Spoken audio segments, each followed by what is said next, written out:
am truly honored to be with you today. I don't know about you, but boy, I'm pretty pumped after what I've heard from these two, okay?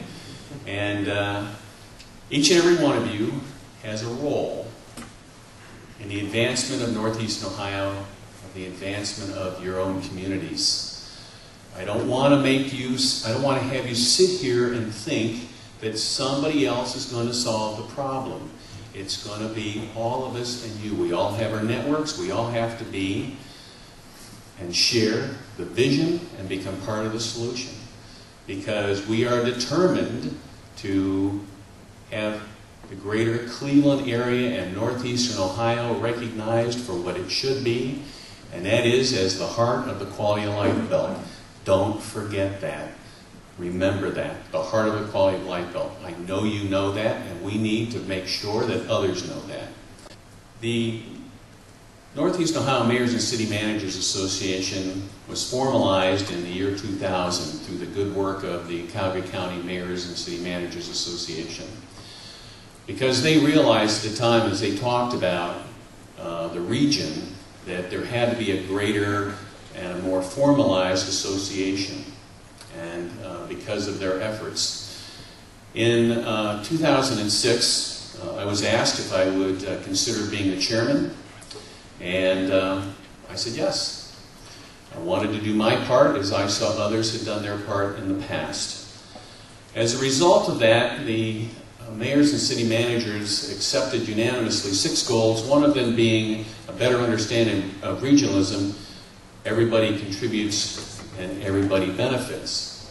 We went on then and we had a educational forum at the end of 2006 where we had a nationally recognized expert in regional economic development, Myron Orfield, come and speak to us. We had about 110, 115 participants that December day, and we also had a panel of 6 distinguished guests from the greater Northeastern Ohio area.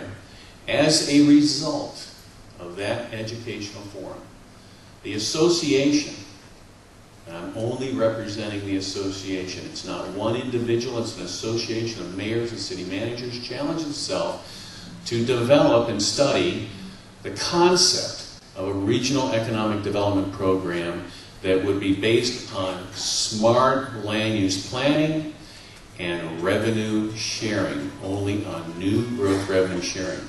I'd like to ask 2 of my colleagues who became members and very active members of the ad hoc committee that was formed to please stand and be recognized. Mayor Bruce Akers from Pepper Pike. Bruce, would you please stand?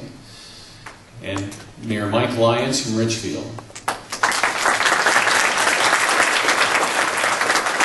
Not a go-it-alone, one-person participation. I also see a number of members of the ad hoc committee. There were 54 people on an ad hoc committee formed. There was representation from all 16 counties. I see Mayor Grace here. Those members of the advisory committee here, Commissioner, would you please stand and be recognized? I know Mayor Jackson was here, please. Anyone else on the advisory committee?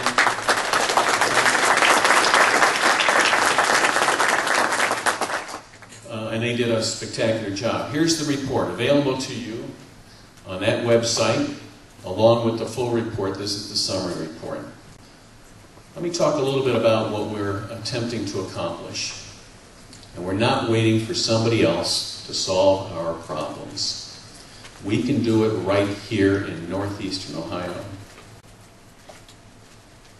What we've learned in our current system that supports truly a go-it-alone and winner-take-all mentality and an unhealthy competition between municipalities for job creation. Region-wide planning and revenue sharing are changes in thinking, and it's happening just by having the dialogue. Revenue sharing reduces the go-it-alone, winner-take-all mentality and changes the region's view of economic development.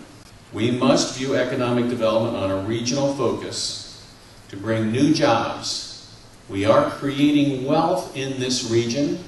Many of you probably do not know that what our GRP is, but today it's $170 billion In 1993, it was $130 billion.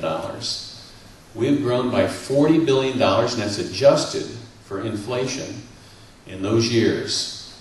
We have not seen the likewise of job creation. We've had job creation, but we're so productive, and we've heard that already today, that in 50 years ago, that would maybe meant 50,000 jobs. Today, something like that doesn't mean 50,000 jobs. So we have to do better. We have to grow stronger. And we have to revitalize those areas of our region that are already in place and are already certified, as well as doing smart growth, where everybody participates and everybody benefits. So we're working collaboratively, going out as one voice, not 487 voices.